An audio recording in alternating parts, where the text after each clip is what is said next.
have something pretty important, that's construction of the measure. If you know abstract measure space, then how you can construct a measure on it. This is what that we would like to do. In particular,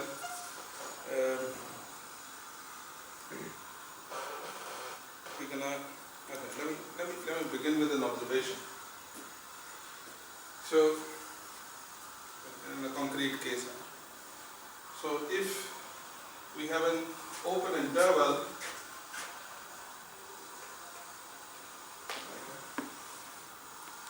and that's my x is r, okay, and I take a to be say power set of omega, the collection of all subsets of omega. The question is, can we have a measure defined on this sigma-algebra?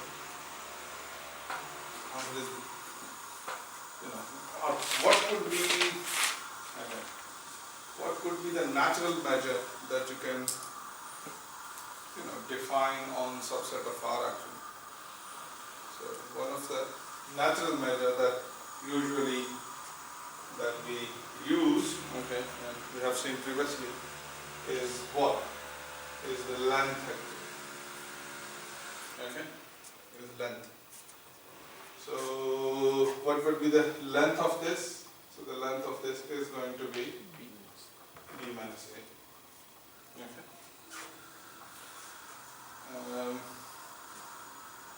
We can see that length is good, but it's not good enough actually. Because if you have some kind of crazy sets, then almost this notion of length does not give you definitive answers actually. It doesn't give you measures in that way.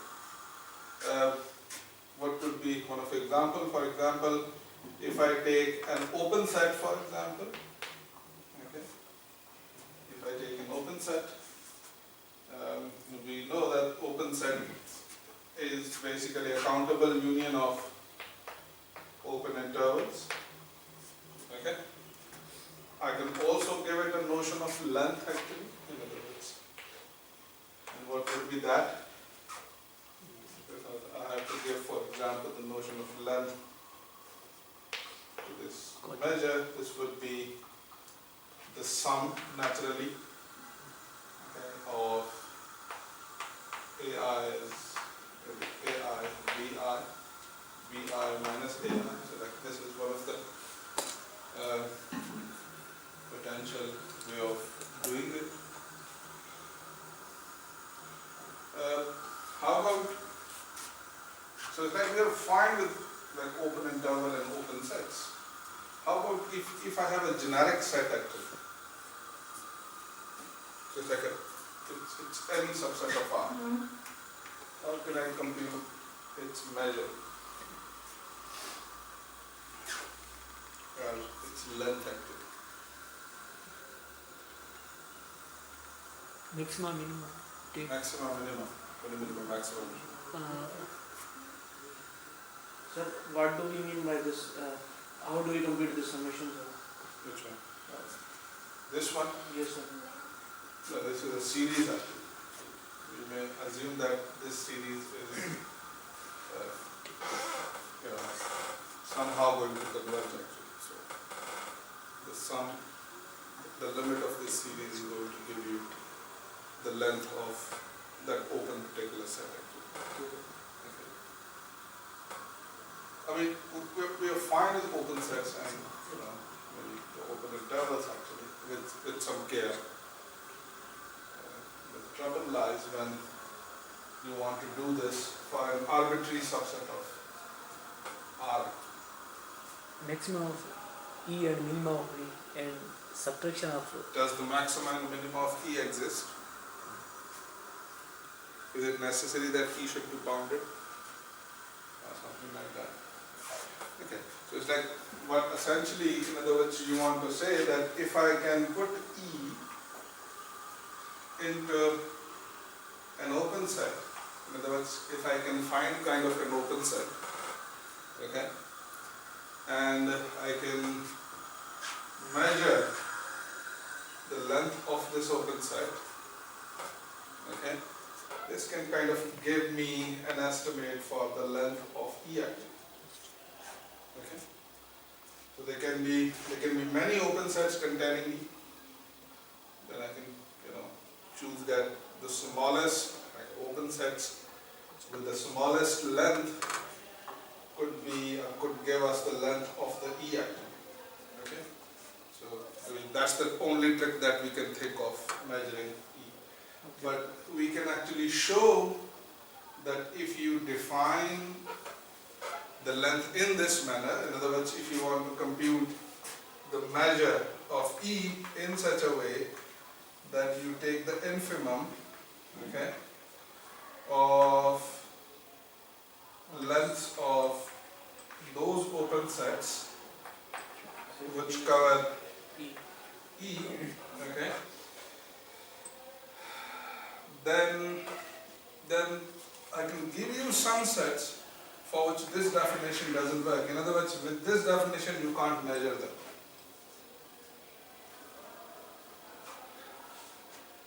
Okay? In other words, if you kind of think of this trick, defining the length, or the measure of an arbitrary subset of G in this manner, then we can easily show that there will be plenty of sets actually, okay, which you can't measure through this actually. And this is a bit strange actually. We're going to do one example of this actually. We're going to do one Vidali set which you can't, compute and measure in this way. Okay. So what we need to do, we need to kind of revisit all of our approach actually of doing things. So here's the plan actually that we're going to do.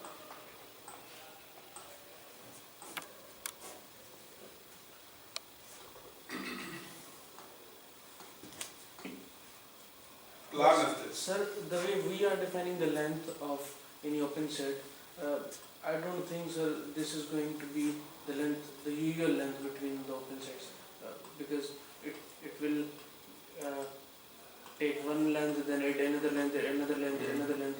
The actual length will be way maximum. Give me an interval and then I can tell you what is the length, for example. If we take any open set from 1 to 2, for example, an open set Let's from take open set from 1 to 2. There may be a lot of open So the sets. question is that, for this, I'm not going to use this definition, I'm going to use this definition. So like, what does this guy is saying that, okay, if you have an arbitrary open set, then you have a result that you can write it as the union of open intervals. And if you want to compute the length of this arbitrary open set, then you have to compute the sums of basically lengths of the intervals. But if I have an isolated actually, open interval, then you're going to have only the length actually. Anyway, so the trouble is that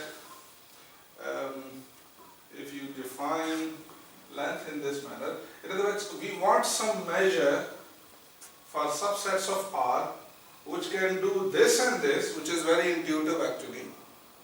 So it's like I want to measure M.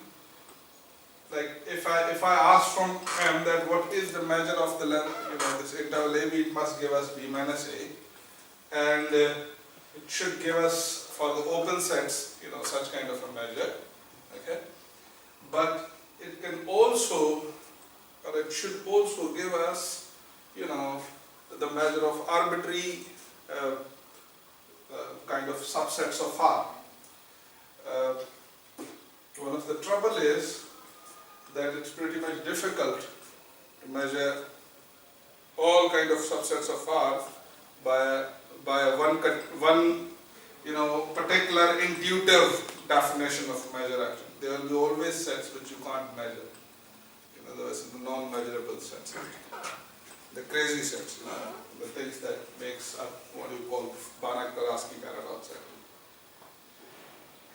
So what we're going to do, essentially, we're going to have a good notion of measure, okay, that can at least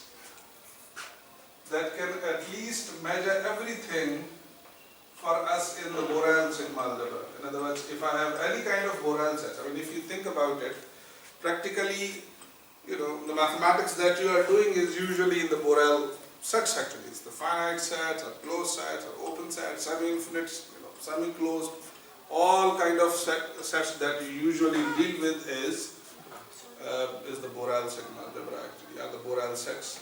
So at least you want a measure which can give you, the length or maybe the measures of elements of this. Okay? Maybe it doesn't give you the measure of all subsets of R, because there will be few, which you can't deal with, the post definition. Then what you have essentially do that you need basically the measure for at least this sigma algebra actually. Okay. So plan is this.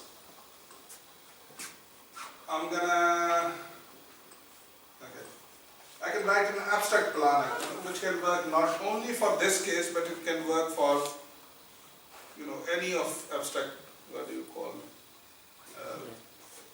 sigma major space actually. That if you have an abstract major space, you can construct a measure on it actually. Okay. So imagine I have a set X, okay, and for me at the moment the sigma algebra is P of omega. Okay. So I'm going to do what? I'm going to define an outer measure on A. Okay. So I'm going to denote maybe by mu star. What's an outer measure? I'll define it later. But it's kind of a measure, like a bit weaker than the general notion of measure that we have actually. So once we have an outer measure on A, certainly you can't, like this is going to be kind of a measure, which can't measure everything in this P of omega. Okay. Then what you're gonna do, you're gonna restrict this mu star to a suitable subset of P of omega. Okay. In other words, we define outer measure on A, but we can show that this outer measure is not a measure actually. Okay? You can't define a measure on all subset of a given set actually, no matter how hard you try. Okay? Then you have to do what? You have to cleverly choose a substantial part of this sigma algebra. Okay? Maybe, a new, what do you call, sigma field, and restrict this mu star onto this new mysterious sigma algebra. And if you see now the same outer measure, restricted onto this sigma algebra, whatever that is, we're going to discuss it. Okay, map from going to be F maybe into R plus and infinity. This will be a measure. So this would be a measure. Mu star cannot be a measure on whole, all subsets of X, but we have to choose F in such a way that when I restrict mu star onto this part of the sigma algebra A, then it becomes a measure actually. Okay? So this is what essentially we would like to do. So this measure is going to have all properties that we want to do. So it can measure everything here. Okay? And we will do, so in particular we'll do something like similar here. Okay. What we will do, so it's like this is something that we will do abstractly, but as a particular consequence we're gonna get, we're gonna get your so-called Lebesgue measure on R actually. Okay. So what is Lebesgue measure essentially? So we'll have a length. Okay, we'll show that this kind of a length, or we'll define an outer measure using the notion of length. And once you have this length with you, okay, the outer measure defined through length, when you restrict onto some suitable, subset of this power set of omega, okay, then that, outer measure that is defined through length is going to become a measure, and we call that measure as a Lebesgue measure actually. Okay, so we're going to do things abstractly, but as a particular case we'll get these results as well actually. Okay, and all this phenomena that all this process that you basically, process of constructing a measure through outer measure, you can put up in a theorem called the Carathéodory extension theorem actually. Okay. This is what is called Carathéodory extension theorem.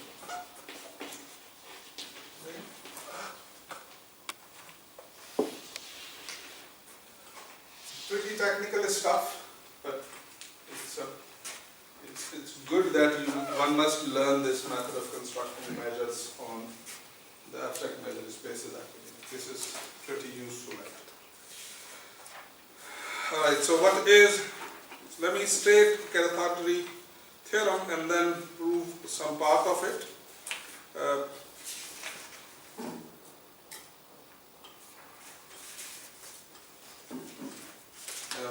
We can't compute it in today's discussion, but obviously we'll do some part of it and then we'll go for the rest. Okay.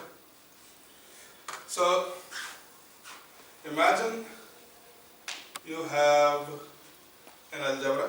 So let A naught be an algebra. You remember algebra? Yes. What the difference between algebra and a sigma algebra?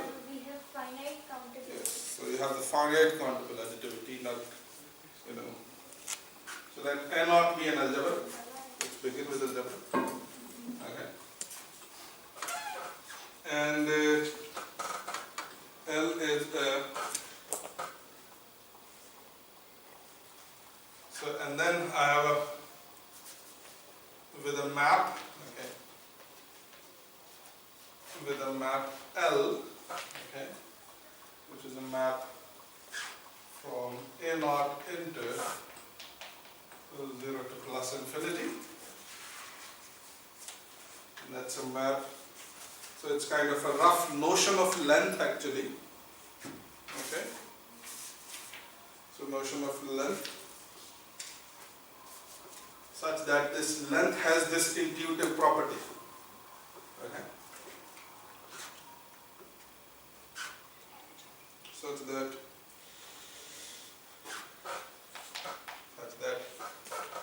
L of empty set is 0.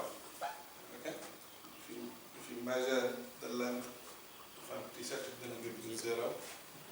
And if you take a pairwise disjoint sequence from this algebra, okay, then the length of this union of the pairwise disjoints sets is going to be equal to the sum of I equal to 1 to infinity L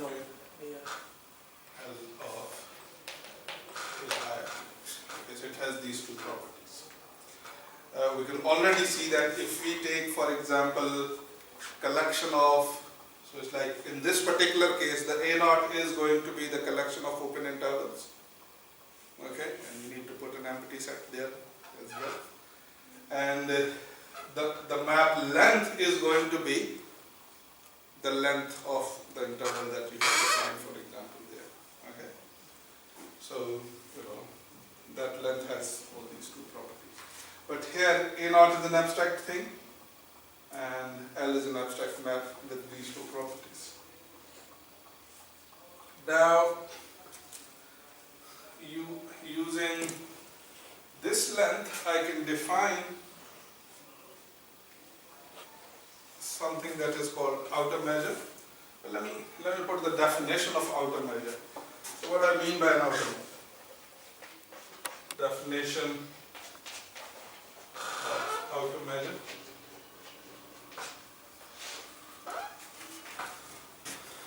So what's an outer measure? So a measure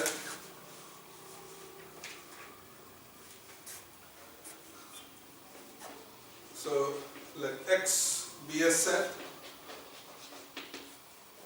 and we will always denote outer measure by mu star. Not going to use mu actually because we can confuse it with a measure. Outer measure is not necessarily a measure. Okay, mu star from the power set of X. Okay. Into 0 to plus infinity, okay, with three properties. What are the three properties? So number one is that if you measure if you compute the outer measure of empty set, it must give you 0. Okay, and this measure is monotonic in its nature. In other words, that if you take two elements from here, okay, such that A is a subset of B, this implies that the outer measure of A is less than or equal to outer measure of B. And the third property is subadditivity.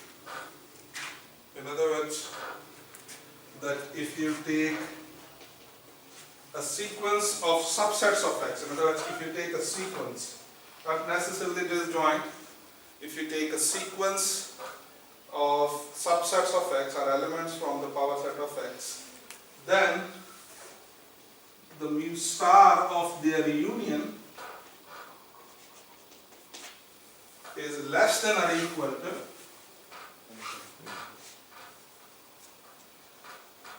mu star will be the sum equal to 1 to infinity of mu star of AI. Okay. So what intuition you are getting from outer measure? So the outer measure is really the kind of, it is really the notion of length. I mean, if you see. This is what that you expect from, if you want to call something length, then the length should give you this actually. So length of empty set must be 0. And if one is a subset of other, the length of one set must be less than or equal to the other. And that if you compute the length of the union of sets, it should not exceed from their sums actually. The length of their the sum of the lengths of the individual set. So what about the union of disjoint sets? Would it be like additivity? It's not necessarily. So it's not a restriction here. Right? So it just satisfies this subadditivity. And it's not necessary that it would be defined on whole power set, right? It is defined on whole power set. But we just said that outer measure is like restriction. But no. We're going to restrict outer measure. So this outer measure is an outer measure. It's not a measure actually. We can show that this outer measure is not a measure. In other words, I can find some sets from power set of omega, okay, for which you can't measure it. Or in other words, you can't, since you don't have this third property, because in third property you need equality here. You don't have an equality. Okay. So say that every measure is an outer measure, but every outer measure is not necessarily a measure. Okay? Now since every outer measure is not necessarily a measure, okay, what we want to do, we want to turn it into the measure. So for that, what we need to do, we need to restrict it onto some suitable subsets of what we call power set of a measure. And then it will become a measure. Okay? Are you getting the point? Okay. So what we want to do, we want to do this plan or execute this plan abstractly. That will work in our particular case as well. So imagine you have a sigma algebra, not sigma algebra but an algebra, and you have a map actually, okay, which is L, and the L of empty set is 0, and the length of the union of disjoint set is equal to their sums actually, to the countable union and the countable sums. This is really the length actually, the way you should expect it. Are you getting it right? Now I'm going to do what? I'm going to use this map to define, define an outer measure. So if A0 is an algebra, then it's an algebra on X actually. So there is some set actually on which you have algebra. Okay, so using this notion of L, I'm going to define what do we call an outer measure first. So let's define the notion of outer measure.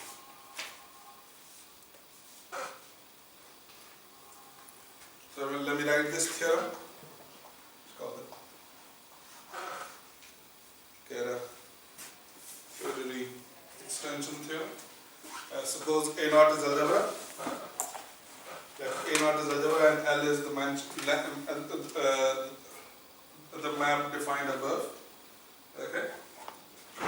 Define a map mu star from all subsets of X into 0 to plus infinity.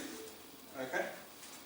And how are you gonna define it on an arbitrary subset E actually, okay, of X is going to be what? It's going to be really analog to what you did here actually. So what we said here, that if you want to define the notion of measure for an arbitrary subset of real numbers, then you have to do what? You have to think about finding an open set, okay, which contains or which covers your given set, and since you have the notion of length for open sets, maybe you can give the notion of length to that arbitrary set as well actually. Are you getting the point? So in this context, what we have now, in this context we don't have open intervals and length of notion of length there, but we have this guy. So what do you think, what should be the definition of outer measure? Using the pretty much analog. So you have a sigma algebra and a map L on it. Minimum of length of the AI in which E is contained. Okay. So this is what the good intuition is. So what you have to do, okay, is not just AI. Maybe you can't cover E with one AIs, but maybe you need multiples actually. Okay. So in other words, imagine you have multiple covers for E. So in other words, E is contained in the union of AI, okay, maybe I equal to 1 to infinity, whatever you call it, okay, where all of these AIs from A0, okay, and since for this notion, maybe better to write this explicitly, I equal to 1 to infinity. Now, since for this you have the notion of what? Length, then we can also assign the notion of length, or what do you call, in some sense to E actually. Are these disjoint? No, these are not necessarily disjoint. So in other words, what you have to do,